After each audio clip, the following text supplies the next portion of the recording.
So I think I hope I've kind of laid this out. We have 3 deputies on administrative leave per CALEA policy. We adhere to that, and that is a normal routine process for those involved in shootings on duty. So I'll try to answer any other questions you may have, and if I can, I will.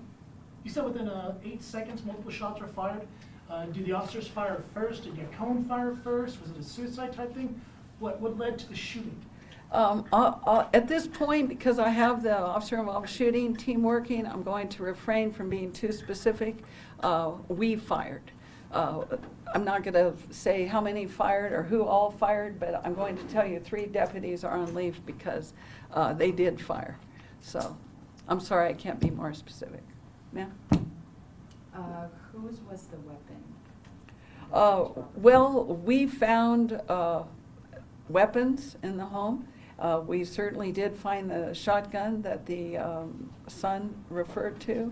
As far as we know at this time, they did belong to Mr. Yacone. We heard maybe some dogs were shot or something like that. No, I believe they have 3 dogs, and they've been released to Nicholas. So Mr. Yacone was a felon from prior. How come that he was able to keep his weapons? Is there any way that the state could have taken those weapons away from him because he was a felon? You know, if we had known, yes. Now, I want to draw your attention, and I want you to read these orders of protections very carefully. I won't bore you with my reading.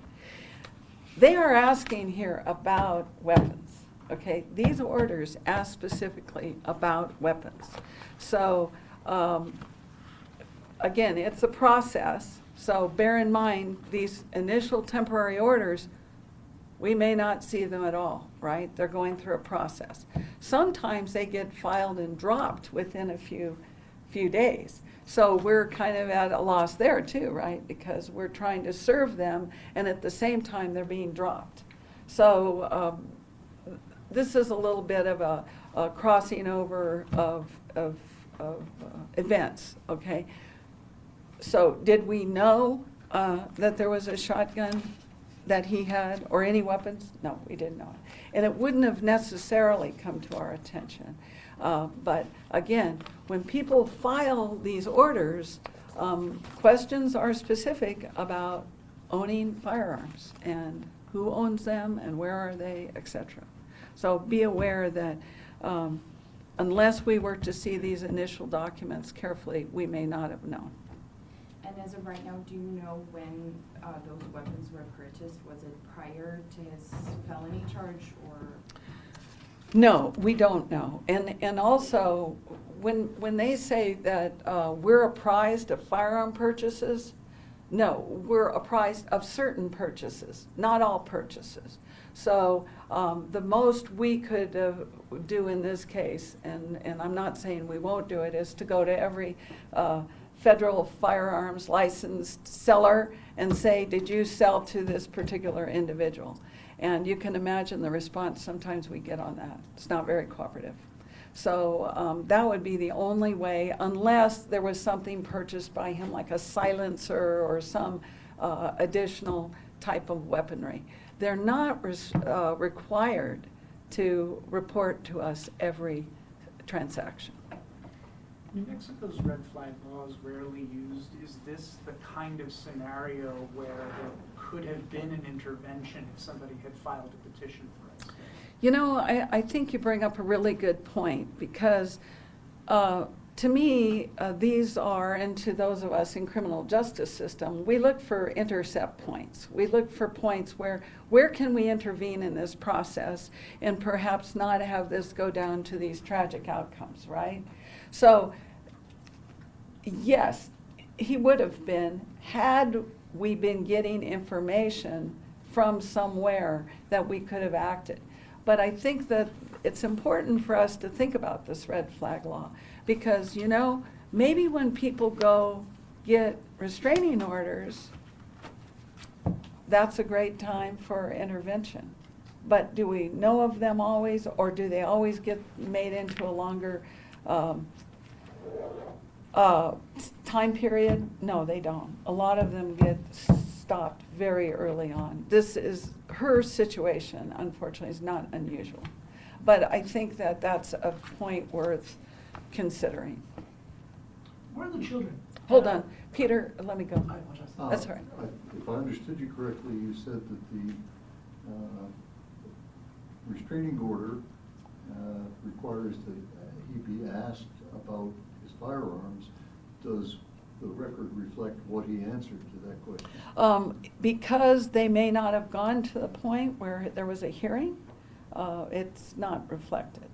Now, we have other cases where those have gone to a hearing with the commissioner after the 10-day period, and there are questions related specifically to, do you own a firearm? If so, what are they? Where are they? And I think that that's something that would bear looking into, because we don't know if they're asked. I can tell you right now, as of this law in 2018, I believe, or 2019, when it was first written into law about domestic violence and respondents to those served, we should have been the ones to be receiving all these firearms. And I think to date, we've received none. So, and I think that Algernon speaks a little to your idea that this is all part and parcel of a bigger picture. But from our standpoint, these are getting kind of looked at very isolated, right? And yet they are part of a bigger picture. They're part of red flag. They're part of what the court is looking at when they're talking to respondents of orders and their danger to others. That's an important question to be following up on, and that's not our purview. Sir? The two children, are they with family? Were they? They're with the older siblings. Okay, and did one have a learning disability or? We believe one has, in fact, he was home at the time. His mother was killed, or was certainly shot. He was the one that was crying to the neighbor. I know him as Trent. He does have learning disabilities, and we do know he was present during some of this assault on his mother. Were his felonies violent? His felony, I believe, was a result of a Child abuse. child abuse in abuse 2013 Yeah. and aggravated assault with a deadly weapon. in Luna County. So 18 visits since January? it's been about 3, 6, 9, 12, about 15 since January. But again, only 2 are domestic disturbance. Were any of the domestic problems, were there charges filed for those domestic No. disturbances? Nobody charged? No. Nobody pressed charges? No, no, and by the way, it's not necessarily her just calling, okay? Sure. Yeah, these are going back and forth. And he lived there? To my knowledge, he did. But they were divorced? I don't know, sir. I don't know their standing. I do know that But she they filed for divorce? both live there. I have no idea. Right. Can you comment on whether or not Yacone was making threats to the community? You know, ma'am, I have no idea about that. Yeah.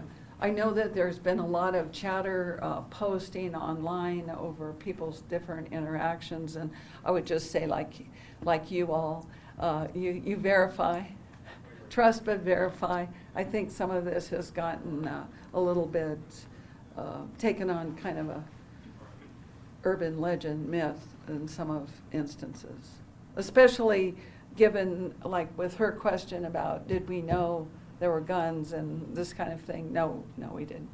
Were they new to this community? Well, they applied for a restaurant license in 2019. Yeah, they applied with our commission, and I believe at that time they were just over in Deming. So I'm not sure if they were living here before then, but that's when they got the liquor license or the restaurant license from the Board of County Commissioners. And believe me, that was a contested hearing, if you recall, from that particular setting. So I think they've certainly had more of a presence since then, here. Couple of things. Any officers involved, or anybody from law enforcement injured during No. the incident? I know there's the 3 separate investigations. Who is investigating? Is it just you? Is it state police or? Well, we have our own internal affairs, so they do the administrative wing. We have our detectives, two of which are here today. They are the primaries on this, Detective Lewick and Nevades. And then we have the officer-involved shooting team, which, as you know, is a task force made up of other entities here. So in those instances, we would not be the lead agency. We take other roles in those when we're involved. Is a resident still a crime scene? Pardon? Is a resident still a crime scene right now? No, it's been released. And I know that as of yesterday, I think we were there at least 8 hours. And then it was secured yesterday afternoon, I believe. Released this morning. Or this morning, it was released this morning. Yeah. Can you tell us about Bob's injuries? Was he shot in the stomach, shot in the side, shot in the head, and where he was shot? No, I can't tell you. Actually, to be honest, he was rushed out, so he's been in surgery once. We're not sure entirely of where these shots may have hit him. Do we know his present condition? We believe he's stable.